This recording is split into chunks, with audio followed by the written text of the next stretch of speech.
Now everyone, it's time to spread a bit of movie cheer. Welcome to the Movie Cheer Podcast, the show for movie fans. I am your host, AP, aka Mr. Movie Cheer, and on today's edition of the Movie Cheer Pod, I will be discussing the 2001 version of Planet of the Apes. That will be today's headline topic, ladies and gents. I'll be going in deep into that movie, that reimagining, remake of the Planet of the Apes franchise, the Mark Wahlberg-led movie directed by Tim Burton. So that'll be today's headline topic, Planet of the Apes 2001. But before we get to today's headline topic, I like to start off every show with a segment called Not So Worthy Blockbuster Housekeeping. This is the part of the show where I discuss what's going on with the channel, what's going on with the Movie Cheer Town community, and it's just a general easing in chit-chat for the rest of the show. So, Not So Worthy Blockbuster Housekeeping for this week. What has been going on in Movie Cheer Town, ladies and gents? First of all, latest video on the channel. New videos out every Thursday on the channel, and you have the podcast episodes usually debuting on Saturdays. But Thursday's video this past week, it was an episode of Quick Topics. This is where I do just run through a few different topics related to movie rooms, movie collecting, movies in general, and it was led by the topic of 3D movie revival. Will we see a 3D movie revival with the upcoming release of Avatar 2? So that was all that discussion about, and it had some great input from the community in the comments, which was awesome to see. A lot of input on the different topics on that video, so that was great. I really do enjoy doing them quick topics videos because you can just jump into a few different topics in a short period of time, and it's a great conversation starter with the community and getting in the comments and discussing stuff. So I really like that. What else has been going on? Well, this past, I think it was Tuesday night now. I mentioned on last week's show, I was appearing on Video Tasties channel that is run by Gareth from Video Tasties, the YouTube channel. And Gareth's channel, Video Tasties, basically he does a bunch of movie watch-alongs, and he does different movies. I think he does quite a few, like maybe 3 or 4 a week he does movie watch-alongs, and he has different people on each episode, and they watch the movies. And I think it's a great concept. He's got a great channel, he's a great guy. And I just want to say as well, congratulations to Gareth, because he has just, he's just crushed 1K on YouTube, 1,000 subscribers. So absolutely thumbs up to Gareth. That is awesome, mate. Well done. Well deserved. He's got a cracking channel. He's a cracking guy. And he really works hard at his channel, and he's got a really cool community going on over there. So it was great to be involved on and watching Kingpin again. Great movie, but it was just really fun to be in Gareth's company and watch that movie with him as well. But yeah, well done on Gareth. He has now got to do a punishment, I believe. It would just crack me up. He's got to watch as a 1K challenge. Reaching 1K, he has to now watch Spice World, the movie, the Spice Girls movie. So, good luck to him. But yeah, well done, Gareth. I think that's awesome, mate. But I will leave a link to that video below. And if you've not checked out Gareth's channel before, check it out because it's a really good channel. Blog post this week, every 2 weeks on the moviecheerpodcast.com. There's a whole separate universe to the YouTube world. There's a written post every 2 weeks now. I do them, and I did a post on a movie I watched this past week for the first time, a Studio Ghibli movie, and it was Howl's Moving Castle. And, long story short, I really enjoyed the movie. I thought it was really good. And I thought, I'm going to do a blog post for this because I thought it was good. And I really like my Studio Ghibli stuff. So that was a really good movie to watch. And if you're interested in just reading a bit about it in a little short blog post by myself, check it out. I will leave the link in the description below for that one. But let's see. The final bit of housekeeping for this week, ladies and gents. Black Friday. I don't know about you. Did you get any bargains? Did you get any good movie deals? Let me know your movie deals below if you got anything. But Black Friday, I was planning this for a while. It's been on my kind of like wish list, idea list for a while to get this, just as a fun thing for myself, personally, first of all. And I thought if anyone wants to buy one, they can if they want one. But it was purely for myself first. I'll be honest. I was just wanted this little item in my inventory, in the Movie Cheer Town inventory. So Black Friday, it was the official t-shirt launch. The Movie Cheer shop opened its doors for the first time, the Movie Cheer shop in Movie Cheer Town, and you can go online to check out the Movie Cheer shop. Yeah, I launched 2 t-shirts of official Movie Cheer Pod merch, and first one, if you're watching the YouTube video, you can see I've got the shirt on here, Movie Cheer Podcast, the red logo t-shirt. I've got it here, which is really cool. It's going to be my podcasting t-shirt now from now on. You can't really see it on camera that well, but you know it's here. You know it's here. Yeah, I launched that one, and I launched a Movie Cheer Fest. I was the t-shirt. Great. Yeah, Movie Cheer Fest. I was the. I don't know why I'm laughing. It's just the idea of it. I think it's just really cool, and it's just humorous as well at the same time. But I'm really, like I said, I wanted to get a t-shirt printed with the podcast on for a while, and it was just something in my list of things, just little improvements on the show and on the podcast, on little goals, fun little goals, and getting a little t-shirt printed was a cool idea. So I will say it is all run by like a third-party company, Teespring, or it's called Spring now. So all customer service is dealt with by them. So if you do purchase anything through the Movie Cheer shop, all customer service is dealt with by them. I will say that in advance, because I really don't want to be getting involved in the t-shirt printing process and stuff like that, and dealing with any potential errors or refunds if there is any errors. But I will say the shirt I've got is pretty awesome. There was no issues with it. I've got I'm really comfortable with the size and the fitting, and yeah, I'm really pleased. And there will be more designs coming to Movie Cheer shop in the future. These are just like the launch idea, just launching these. I want to put some more stuff in there, and I think just overall moving forward, whether it be through Spring or through whatever merch making company. Moving forward, the Movie Cheer Pod, I want to put out more merch. I like podcasts who offer merch and offer cool items and like one-off limited edition items and stuff like that. So that is something moving forward I'm going to be looking into more, and just putting out cool stuff, not just stuff because it's not about, for me, it's not about making money. It's about putting out cool stuff, and it's just cool items that people will enjoy. And it doesn't have to say Movie Cheer Pod on. Sometimes it might just be something completely movie related but random to this show. I just want to put out fun content and fun items that people will enjoy and want to put in the movie collections and the movie rooms. Personally, that's my outlook and the way I think about it anyway. But a big thank you for everyone who's been really kind about the launch of that as well on Black Friday. Appreciate all the support as always. Thank you very much.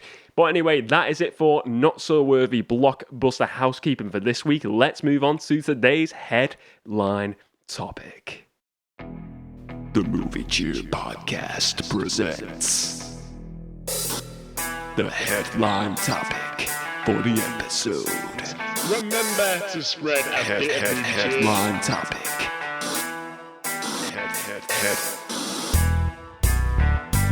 Headline topic. Remember to spread a bit of movie cheer.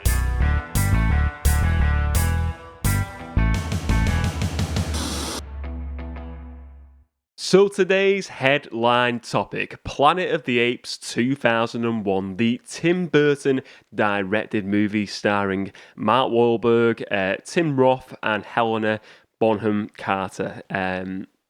This was a movie, 2001, we had the original Planet of the Apes movies, and then that franchise was like kind of done and dusted in the late 70s, maybe early 80s, I think, probably. And this was meant to be like the relaunch, the rebirth of this franchise. We only ended up getting one movie. But I wanted to discuss this movie because I feel like, I don't know if it's like a mixed opinion movie, this one, but I thought, let's get into it, give my honest views and give my verdict on it, and let's just do a big deep dive into this film. So let's talk about the plot of this movie first of all. General plot. Matt Wahlberg plays the character of Captain Leo Davidson, and he is an astronaut. And basically, the movie is set in the year 2029 to start off with. And basically, it starts on a space station, outer space, and Matt Wahlberg's character of the captain, we'll just call him, I'll probably just say Matt Wahlberg's character. Basically, they're on this space station and they've got a bunch of chimps on this space station. So they're sort of like researching chimps, and they've got like absolutely tons of chimps while they're doing it. And he's got like this kind of like chimp he works with for doing space missions, and it shows a chimp training at first doing a space, like a sort of like a simulator mission, and he fails the mission, and then he actually ends up having to go on a mission, the chimp, early on in this movie, and he goes into this electromagnetic field to check it out, to research it, to find out what's going on. So they send the chimp out in a little capsule, little pod, space shuttle, and then he just vanishes and there's no signal. And then Matt Wahlberg's character, kind of disobeying orders from his like authority, his captains, his generals, whatever it may be, he decides to get in a pod on his own doing and go out to try and find the chimp as well. And he goes into this electromagnetic field to try and find him, and he then vanishes. And, you know, this is going to be big spoilers for the movie, but it's a 2001 movie. It's 20 years plus old. I'm not apologising for not doing a spoiler warning in, but he goes through this electromagnetic field and he sees him at some point, the other pod, but then it keeps on vanishing. And basically, this electromagnetic field puts him in like hundreds of years into the future. And it's basically a time vortex. So he then crash lands on this mysterious planet, the Planet of the Apes. Turns out, you know, similar to the original Charlton Heston movie, the planet is run by apes. It's got an ape civilization there. They're kind of like on horseback, so they're not like into like technology. They don't have like computers or weaponry in instance of guns. It's more like horseback and like big sort of like staffs and like clubs that they use and stuff like that. So they're kind of like behind a bit in technology, but they do have their own civilization, their own homes. They're all married. They have jobs. They have like schools for the younger chimps and stuff, and they all talk, the apes on this Planet of the Apes. And humans are treated like slaves, but it is a bit different from the original movies, where I know this was different in the original TV show as well, where the humans could talk. In the first film, they couldn't talk; they were all mute. In this version, the majority of the humans that we see, the main ones, can all speak. But it's kind of around the apes, they choose not to speak because they would end up getting, taken down a peg or two by the apes, probably thrown in a cell or even worse, most likely. But he ends up and he starts on this planet, Mark Wahlberg's character there. He soon realises this is Planet of the Apes. He joins with some of these humans that get captured earlier on. Helen Bonham Carter's character, she kind of is like the scientist type of character in this movie, and she's very fond of humans. She cares for the humans, and she joins them on this journey and helps them escape a bunch of the humans and Mark Wahlberg's character. Then we see this big end battle here between humans and apes at this big spaceship where, you know, Mark Wahlberg's character tries to track down his original ship, and he finds a signal earlier on in the story, and it turns out the ship is just decayed and centuries old, and basically it's the ship that crash landed. It was his ship that he came from, but it's been there thousands of years, and it turns out the sort of like the whole point of the story is that, I don't know, it's not like a paradox. I think paradox is the wrong word, but he kind of like made Planet of the Apes because after he left to try and find his chimp, then the ship that he was on, they tried to find the astronaut, him, and they then crash landed on this planet centuries ago. And basically one of the apes, and the apes actually refer to this ape a lot, Zamos, and they refer to him in this sort of like biblical sense that he's like this Jesus-like figure,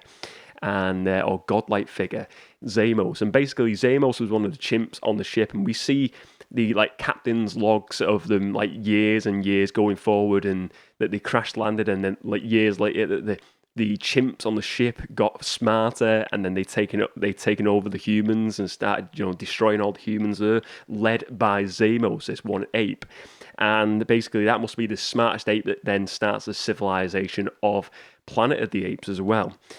So basically, Mark Wahlberg he's the guy who created it all. It's all his fault for that Planet of the Apes is there, really. Yeah, and that's the kind of like the whole point of this story, really, in the end. And then we see him eventually escaping Planet of the Apes, and then we see him land back on what he thinks is Earth in the final scenes, but it is Washington, D.C., but it is, it looks like a normal Washington, D.C. that is, like, run by us humans, like, in sort of, like, now times, present times. But then we see the Lincoln Memorial statue, and it is the ape of Fade, played by Tim Roth, his character, General Fade, instead of Lincoln on the statue. And then you see all the apes are actually, instead of humans, it's Planet of the Apes, and that's where the movie ends. So he realizes it's kind of like he's crash landed again on Planet of the Apes. And that ending, I will get to that ending, we're going to go into detail on that. But that's the kind of the main story here. And general thoughts, honest opinion. I really do like this movie. I really like this movie. I think this is a movie that is kind of mixed for a lot of people, because I think a lot of people really love them original movies, and I'll be honest, I love the first movie, the OG movie with Charlton Heston. Is by far my favourite movie, like out of the franchise, not of all time, not my favourite movie of all time. It's definitely up there, but by far my favourite out of the whole franchise of the reboots they've done recently. This one. And I think for this one, the 2001 movie, it was always in the shadow of that. And I don't know why it didn't, because it done all right money. I think it was like something like £100 million budget, $100 million, and it made about $300 million. So it broke even. It made a bit of profit, and I know at the time there was always rumours of doing one, and the way it ended, it seemed like there was certainly going to be a sequel there. It seemed like it was obvious there was going to be a sequel, but it never happened. And I thought it was always disappointing they never did a sequel to this.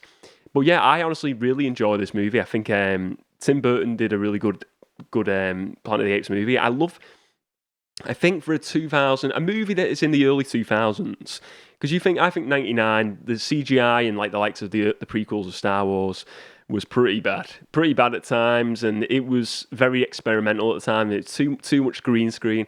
I'm looking at this movie though, I'm thinking for the time period for a science fiction movie, the great use of practical effects here and the sets, and I'm sure they definitely use CGI in this, but it doesn't feel like it feels like they've used a lot of practical effects and a lot of costumes. I love they're not CGI apes, they're actually going back to the style of the original movies with costumes for the apes and prosthetics.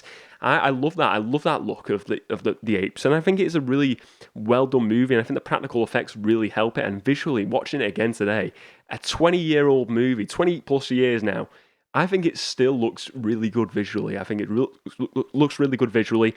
I think the story, it's a very basic story, but it's also a very different story than the original. And you can say it is a remake. I think of it more of it as a retelling of Planet of the Apes, because it is not the same story as Charlton Heston's one. It's a similar story. It's an astronaut crash lands on a planet, but it is a very, very different telling and reimagining of that, new characters, and the story, the story path is completely different to what you see in that original Planet of the Apes, and that's another part of it that I like, because it's kind of like its own thing. It's its own canon, it's its own little story. And I think if it was like a shot-for-shot remake of the original one, I would not like it as much. And I think that's why I do like it, because it is its own thing and it tries something different, a different telling of that story. But yeah, I really like this movie. I think it's a solid Planet of the Apes movies. Now, I want to get into some of my favourite moments of the movie. I think, first of all, the ape versus human battle is superb. I love that end battle. You've got all the humans arrive at the spaceship because they hear word of this one human, Mark Wahlberg's character, who's kind of like this like superior human. And I love that battle scene. You're seeing the apes first, like the first like line of apes just like running and attacking the humans, but then you see that young lad, his horse falls down, so they go on horseback, some of them, they fall back, and then this young lad who's on a horse falls and the horse is on top of him. Mark Wahlberg's character runs over, rescues him, and takes him to the spaceship while these apes are chasing him down. And then he sets off this, the ignition of the ship, and it just blows, like the rocket fumes, like the fire just explodes, and knocks out loads of the apes, and then all the humans just like go and attack them all, and they sort of like, that begins this big grand battle. But then this battle ends with the chimpanzee that Mark Wahlberg's character was trying to rescue ends up arriving, and they talk about this, like I said, this Zamos character and this like godlike figure. He arrives in this spaceship and it looks like a star coming down, looks very biblical, and then we see they all like bow down to him because they think it's this like godlike figure, and then it's just his chimpanzee who's come to find him, and then he kind of like explains it all to them then, and then Fade, played by Tim Roth's character, doesn't like it, and he gets in this like end battle, and then they lock him in this cage, and then that's the end of it. But I think it's a really epic battle. I think another great scene as well. Fade, the villain, his father in this is like one of the great sort of like emperors or lords of the ape civilization, and it was an uncredited cameo by Charlton Heston. And I remember watching this growing up, and I probably never realised that it was him until, when you go like Wikipedia and you look at like the casting and you look and you're like, whoa, that is Charlton Heston. Because you can't, he's dressed, he's an ape. He's an ape, he's not a human, innit? They made him an ape, and I thought that's really cool. The main human star from the original movies, they made an ape in this one, and I thought that was a really cool cameo moment, another one of my favourite moments, and I think it's just a really cool part of Planet of the Apes history, that now. Really phenomenal. But let's get into the ending of this movie. Like I said, I want to get into this because this is one of my favourite moments as well. So the ending, it comes to an end where the apes decide, that Fade is evil, and that they are going to live side by side with humans now from this point forward. It's happy ending. Then Mark Wahlberg's character decides he's going to go and try and get it back into that electromagnetic storm that got him into the future, because it's there again. The storm's arrived again. He's got the coordinates, and he leaves the Planet of the Apes. And I will say this is where now my brain just starts to like go into overload, because it's not referred to. The original movie was it turned out they were actually on Earth, or like the whole story, but they didn't realise to the very ending. This story, it's like it's not referred to as Earth, and it's like it's very vague on whether this planet is Earth that they're on. So he leaves this planet, he goes through this storm again, and then he arrives in Washington DC, crash lands near the Lincoln Memorial statue where it should be, and instead of Lincoln, as I said, it's General Fade sitting in the Lincolnshire and on the memorial in the same statue.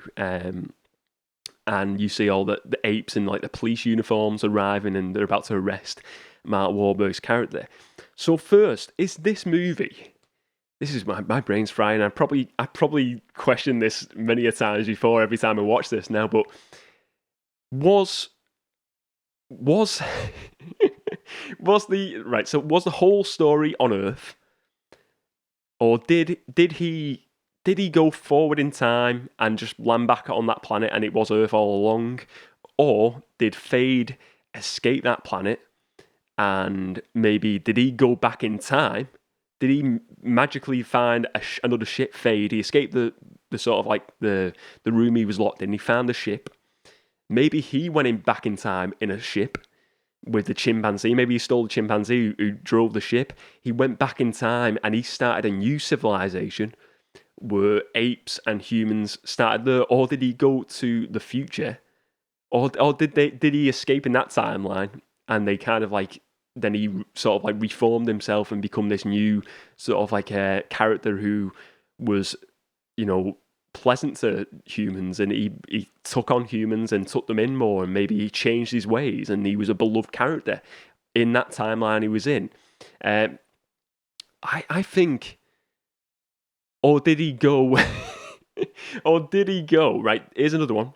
Did Fade go get a capsule? He escaped that room, he found a pod, and he went with that chimpanzee, and he flew the ship. Did he go back through that electromagnetic storm as well, but landed maybe a few years earlier than Mark Wahlberg's character? And he then started an ape civilization there, and then they, because we didn't see the whole civilization. Was that an ape and human civilization? Man, this is a really, I personally think something that has happened where, because I think it's a different planet. I think he's went to a different planet completely. I think what might have happened is he's went through this electromagnetic field, and he has went to another. I think it's kind of like the multiverse. This is what I think it is. I think it's like the multiverse. I think his character, Wahlberg's character, went through this field, and he's went to a different reality. And in this different reality, Fade was hugely popular, and he was basically the Lincoln of his time, and this is a totally different civilization of humans. Now that would mean his descent, and it makes sense because you can forget that planet, and that planet wasn't Earth. And that's where I say it wasn't Earth, the Planet of the Apes story this movie was set on, because all them chimps from that space shuttle could have just went back to the Earth planet, and then they, the ascendants they are descendants of Fade and all them other apes, and then they start a new civilization. I think it's something like that, where it's a multiverse sort of thing, where in this other reality, Fade is like the Lincoln-like figure, and they've started where our human civilization would have grown. It's ape civilization, and they are the higher species. That is the way I think it is. That ending is just, if you watch that ending, give it a watch. Let me know what you think, because I think there's so many different ideas.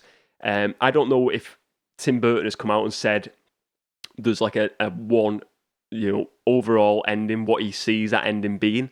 But I think it's one of those where it's better to be a fan theory and speculative. I love that idea. I think it makes it more fun. But let me know your thoughts on that. What do you think of that ending? And what do you think how did that reality come to be?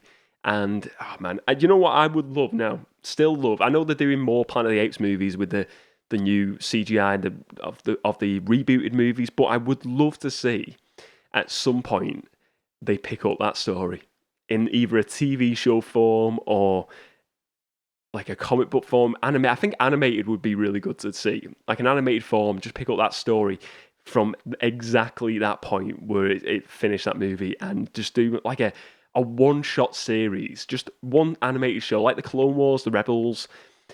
Just do a one-shot animated show, one season, and tell that story and give us some sort of reveal just to see where it goes, the story. I think it'd be really cool to see. But I think it's a really good film. Planet of the Apes, 2001. Some may not like it, some may love it. I really like this movie. I think it's a solid movie, and I think it's a really good movie within the Planet of the Apes franchise overall. But let me know your thoughts, ladies and gents. But anyway, let's move on to the next segment of today's show. Case covers take on other case covers. Can you handle that? Case cover collision. Case cover collision. Case cover collision. Each and every week I choose a different movie and look at the different case covers for that movie and put them up against each other, different variants, to find out which one is the best and which one is the winner of Case Cover Collision. And this week on the show, I'm going to be discussing the movie and looking at the movie Captain America Civil War, the third Captain America movie. And I'm talking about this today because there is a new Zavvi exclusive steelbook coming out soon. It's on pre-order right now, and this is one that I will be looking at today.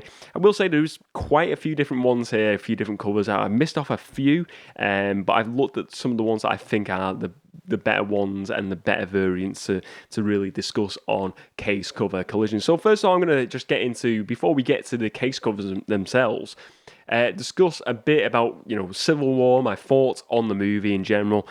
Gotta be honest, this is such a great movie. Watching it back, I watched it back a few months back as well. Again, great movie. You know, the addition of all these different. It feels like a mini Avengers movie. It feels not even a mini Avengers movie. It feels like a full on Avengers movie. This one, it is an absolutely solid movie, and the introduction of Spider-Man in there as well, I thought was really good.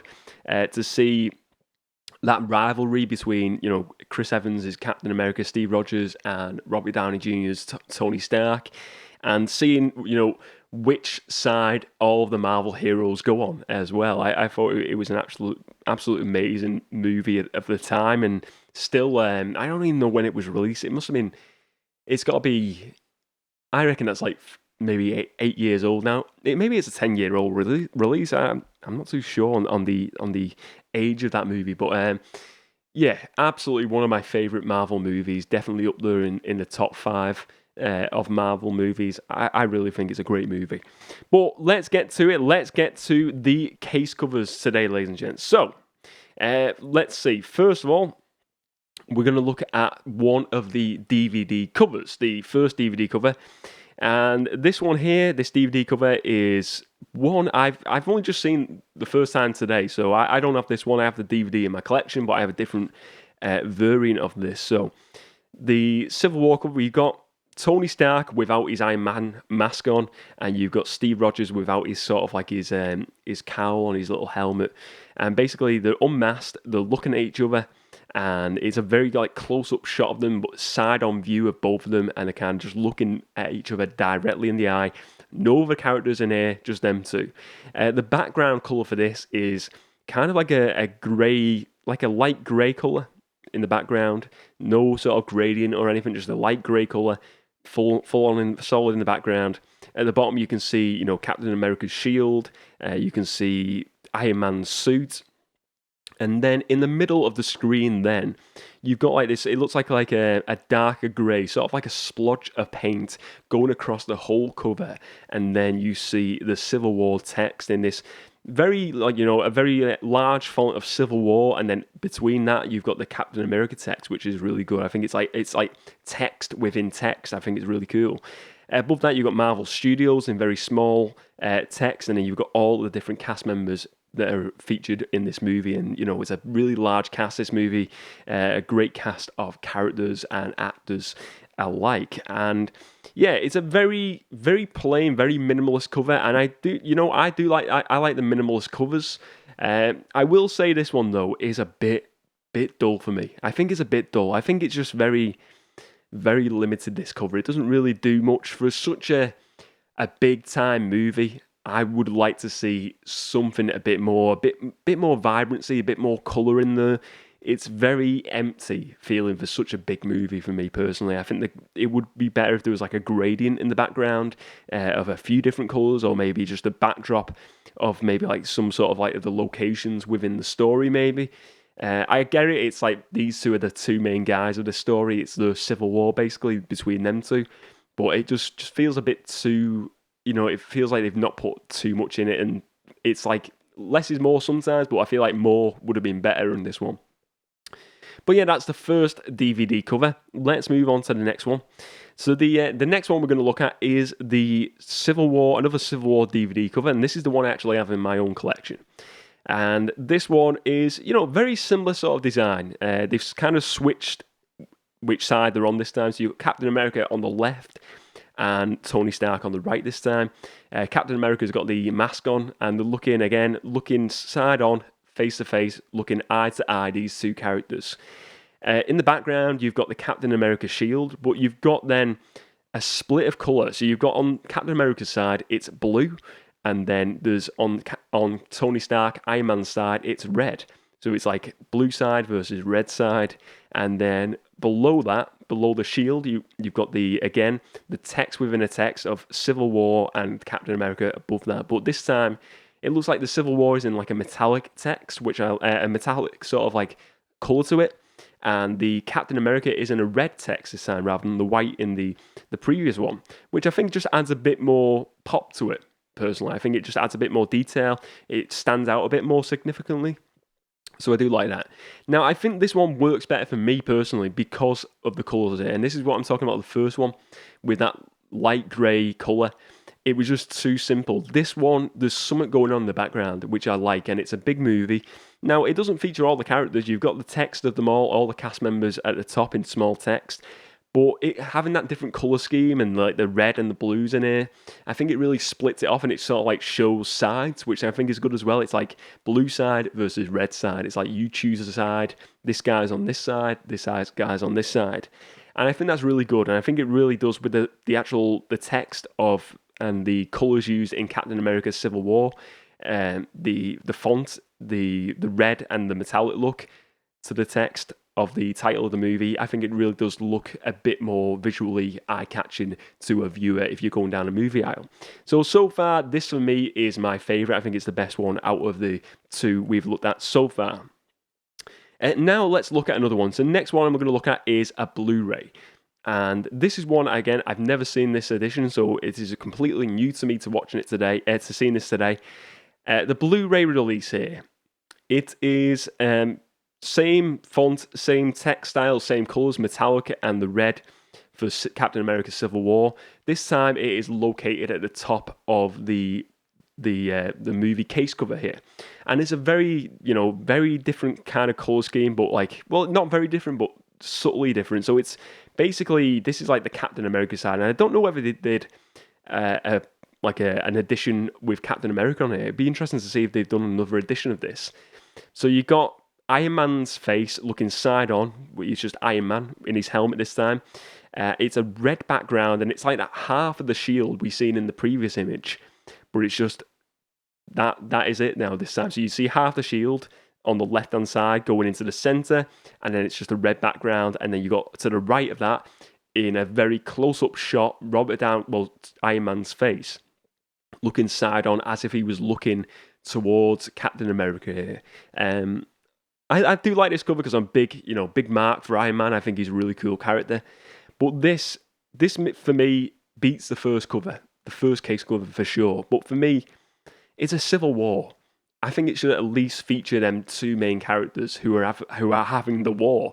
Here you've just got Iron Man, and I get it. His shields are, the shield is so, attached to Captain America. You think of Captain America, you think of the shield, and I get it. That's kind of like the significance. That's his representation on this case cover. But for me, I think it would have worked better if you had Captain America in there as well, rather than just his shield.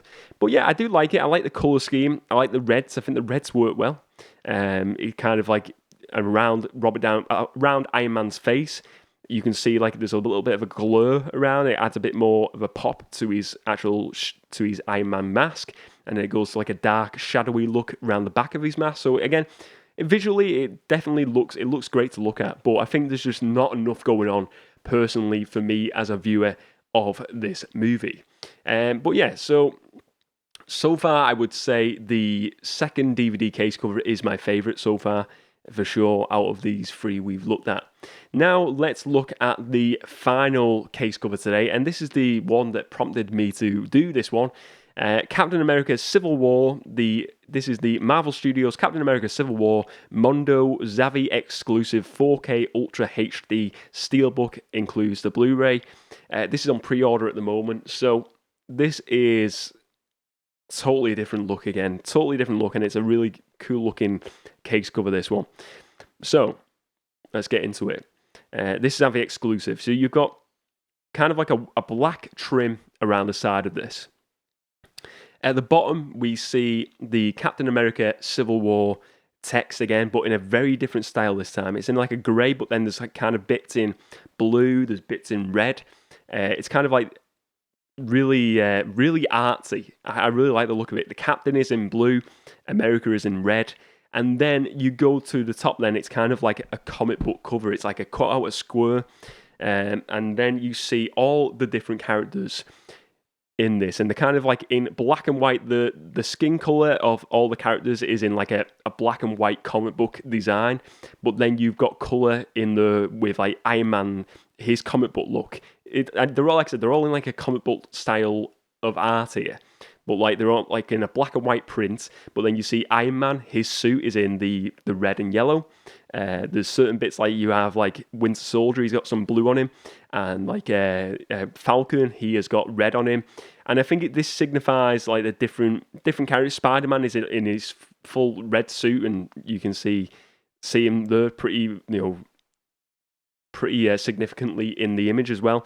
But they've used all different colours, and it kind of like which side is which. Is the blue side, is this guy on the blue side, is he on the red side? I think that's maybe what they went with here, to say like you don't know whose side is on who, which scene they're going to go on. And I really like the look of this. I think sometimes, I was looking at a Marvel t-shirt the other day, and it was this comic book t-shirt, and it had tons of different characters on there, and it looked a bit too much. Now this is a similar style, but I think the way they've done this, it looks really cool. I think it looks great. I really do like the design on this one. I think the comic book style is really, really well done. I like the look of it. The cartoony sort of style really does make this cover for me, personally. So, which one is the winner, though? Which one is the winner of this edition of Case Cover Collision? I've got to go with...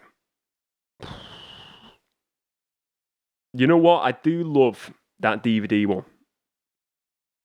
That Civil War, that new one is nice though.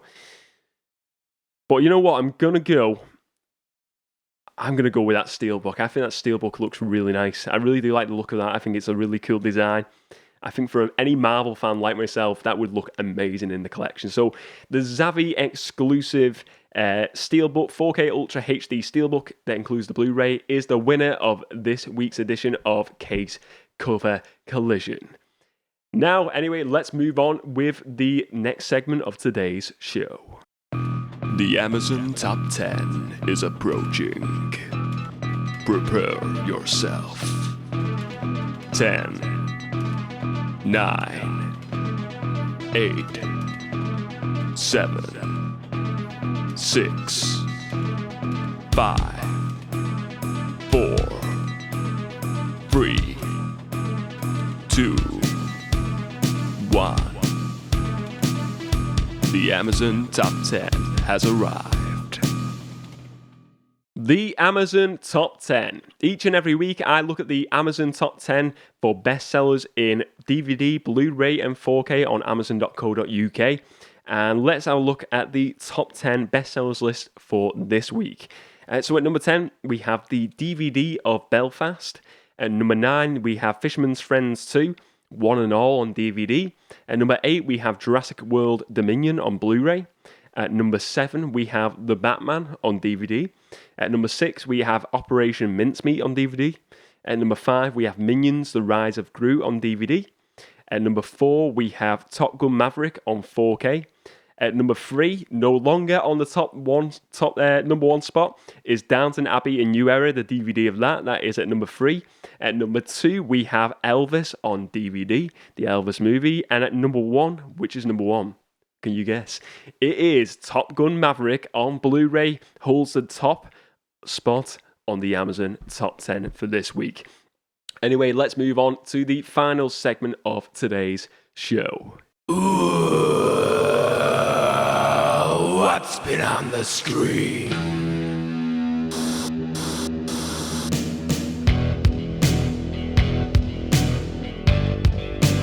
The screen. What's been on the screen? What's been on the screen? Each and every week I discuss which movies I've been watching this week or what I've been watching TV-wise as well.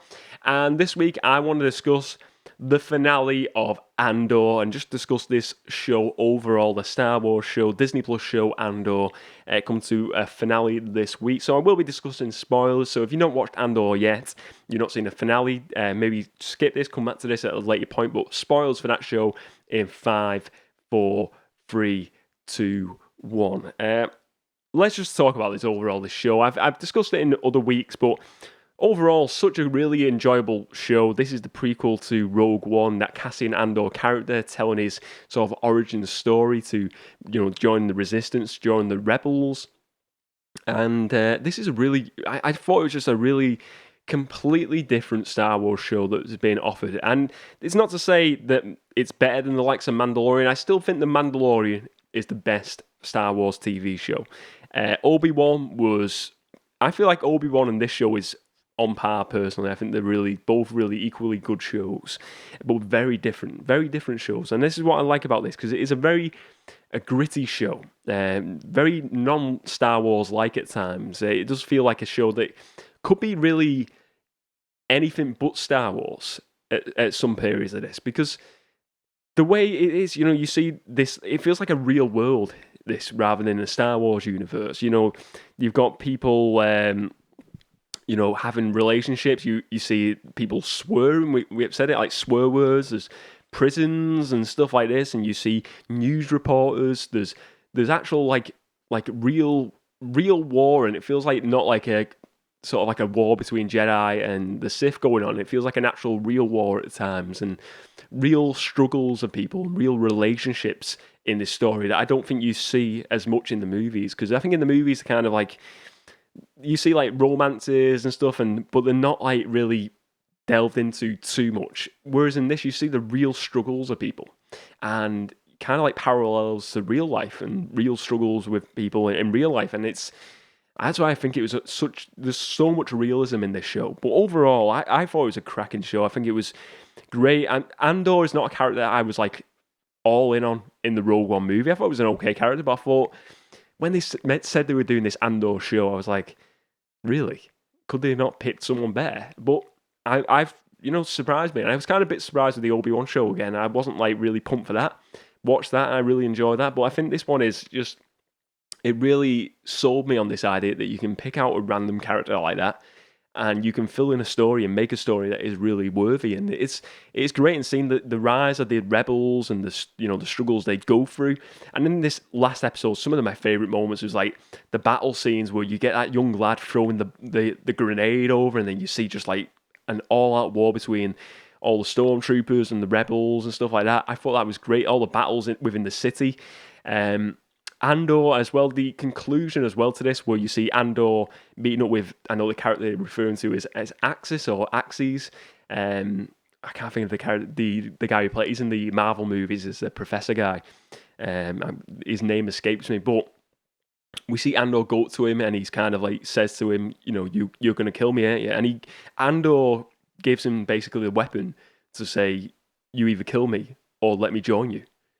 And then that's the way it ends. And I love that. And obviously he ends up joining the rebellion and he becomes a spy for them in the rebels and the resistance. And I thought it was a really good ending. You could leave it there and that could just link up to Rogue One really nice and tidily, I think. But they are going to do a season 2, which I'm really excited to see. I don't know when that's going to come, but yeah, I think it's really been that on its own was a really good show, and I think they could leave it there. But I think the fact they're doing a season 2, I'm really excited for it. But overall, I really enjoyed it. Let me know your thoughts on that. Did you think it was a good Star Wars show overall? Did you like the ending? Let me know your thoughts, ladies and gents. But that's it. That's what's been on the screen for this week. And that is it for another edition of the Movie Cheer Pod. If you enjoyed today's show, please do give it a like and leave a comment below and subscribe to the channel if you're watching on YouTube, if you're not already. If you're listening to this on a podcast app of your choice, please do subscribe to the app and to the podcast on the app and leave a 5-star review and send me a tweet, send me a link with that message, the review. All reviews will get read out on the show if you send me a link to them. So all support is much appreciated and it helps the podcast to grow as well. But that is it for today's show. Today's headline topic, Planet of the Apes 2001. What are your thoughts on this movie? Do you think it's a good Planet of the Apes movie? Is it one of your favourites? What do you think of that ending? What are your theories on that ending? Let me know as well what your thoughts are on Andor as well, the ending of Andor, and just in general, all of today's movie-related topics as well. Thank you very much for watching, ladies and gents. Remember to spread a bit of movie cheer, and as always, I will see you next time.